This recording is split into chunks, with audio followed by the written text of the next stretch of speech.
അത് എൻ്റെ ജിമ്മിൽ ഞാൻ വേ പ്രോട്ടീൻ കലക്കുന്ന എൻ്റെ ഷേക്കറാണ്. അതുകൊണ്ട് അതിനകത്താണ് പാലട പായസം എടുത്ത് വെച്ചേക്കുന്നത്. ഇങ്ങനെ വരട്ടെ, ചോദിച്ചിട്ട് തന്നെ കാര്യമുള്ളൂ. മമ്മിനെ വരട്ടെ.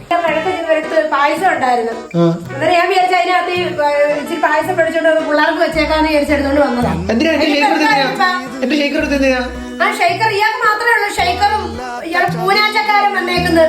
ഇയാളുടെ സാധനത്തിനെല്ലാം ഒരുക്കമുണ്ട്. ഞങ്ങളുടെ ഒന്നും സാധനത്തിന് ഒരു ഒരുക്കവും ഇല്ല. ഞാൻ ഷേക്കർ എടുത്തതിന് ഒമ്മനെ വഴക്ക് പറഞ്ഞു. ഇനിയിപ്പോ കുറച്ച് കഴിയുമ്പോൾ കണ്ടോണം ഞാൻ ജിമ്മിൽ പോകുന്നതിനെ കുറിച്ചോ അല്ലെങ്കിൽ പ്രോട്ടീന്റെ കാര്യം പറഞ്ഞു എന്തെങ്കിലും ഒരു കാര്യം പറഞ്ഞോ വഴക്കുണ്ടാക്കാൻ വരും. അത് നടക്കാൻ പോകുന്ന കാര്യം.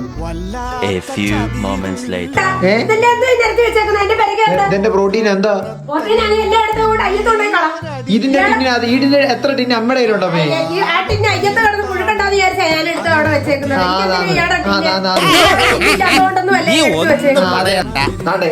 എന്റെ പ്രോട്ടീന്റെ സ്കൂപ്പറാണ് ഉപ്പിനകത്ത് കിടക്കുന്നത്.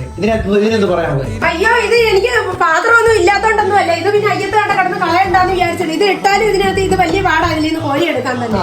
ഞാൻ വിചാരിച്ചത് കളയണ്ടാന്ന് വിചാരിച്ചു. തുറക്കാനൊന്നുമില്ല അവിടെ വെക്കാം. തേയില. അതിനകത്ത് തേയില. അതെനിക്ക് ടിന്നുണ്ട്. ടിന്നല്ലേ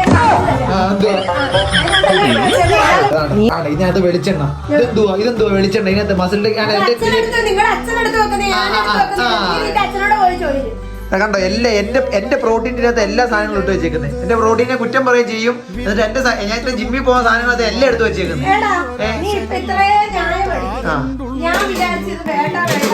എന്തുവാ മൂർഖനെയാണല്ലോ ചവിട്ടിയത്.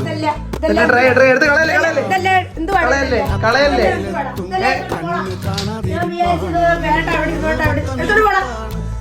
ഇതൊക്കെ അമ്മ ഇതെവിടെ ഇരിക്കട്ടമ്മേ. എന്റെ വീട് മുടിപ്പിച്ചാലും എന്തുവാ